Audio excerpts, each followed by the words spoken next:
시민혁명이 발생된 계기들은요, 신학로의 개척으로 부르주아들이 성장을 하게 됐고요.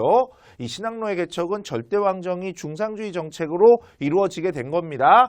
그래서 이러한 부르주아들의 성장이 천부인권과 계몽사상, 사회계약설 등을 등장을 시켰어요.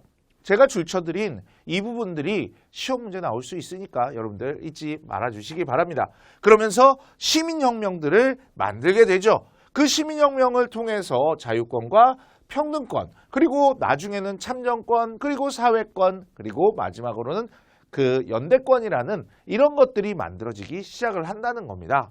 그래서 여러분들이 이제 이 시민혁명들을 배우게 돼야 되는데요. 이 시민혁명의 순서 정도는 외우고 있어야 돼요. 어느 나라에서 가장 먼저 일어났고 어느 나라에서 마지막으로 일어났는가, 이런 것들과 그들이 주장했던 내용들, 이런 것들을 좀 자세히 살펴보고 가셔야 됩니다. 자, 그래서 3대 시민혁명이 나올 거예요. 3대 시민혁명, 가장 먼저 나온 것은 영국의 명예혁명이라고 할 수가 있습니다.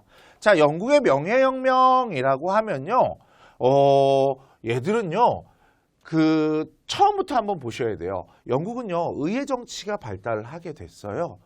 그러다 보니까 의회가 요구하는 것들에 대한 왕들이요, 좀 불만이 많았어요. 그래서 제임스 1세, 찰스 1세라는 스튜어트 왕조들이요, 이제 전제 정치를 실시하게 됩니다.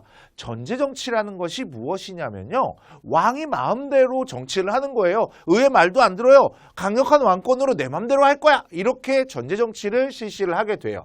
그래서 전제 정치를 실시하게 되니까, 야, 원래 우리랑 같이 정치하기로 하지 않았어?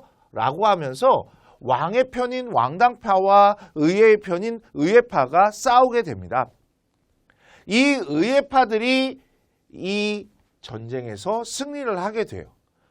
가장 처음 승리를 하는 것을 우리는 청교도 혁명이라고 해요. 왜 청교도 혁명이라고 했냐면요, 의회에 있던 사람들이요, 대부분 프로테스탄트, 청교도, 그리고 신교도, 지금으로 얘기하면 개신교의 교회에 다니던 사람들이 이렇게 혁명을 일으켜서 왕들을 쫓아내고 이제 권리청원을 통해서 전제 정치를 막으려고 했죠. 자, 이렇게 쭉 잘 흘러가다가 또 그 후예들, 스튜어트 왕조의 후예들이 등장을 해서 또 전제 정치를 하게 됩니다.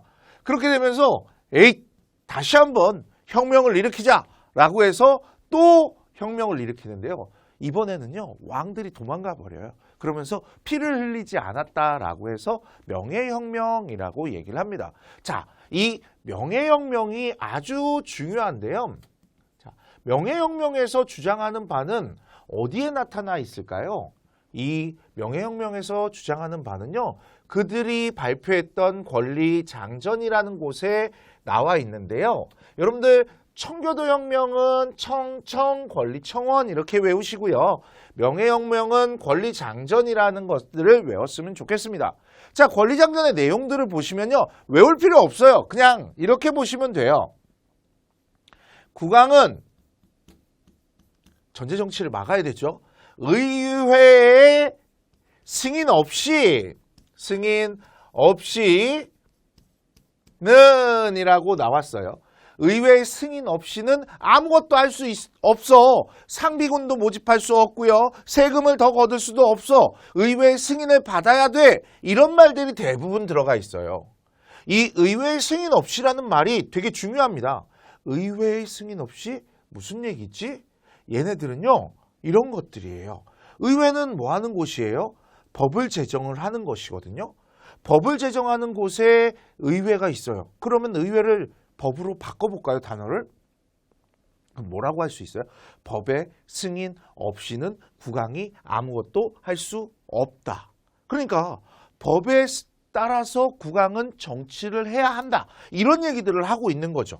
그런 거를 우리는 뭐라고 얘기를 하냐면요, 입헌 군주제라고 얘기를 해요.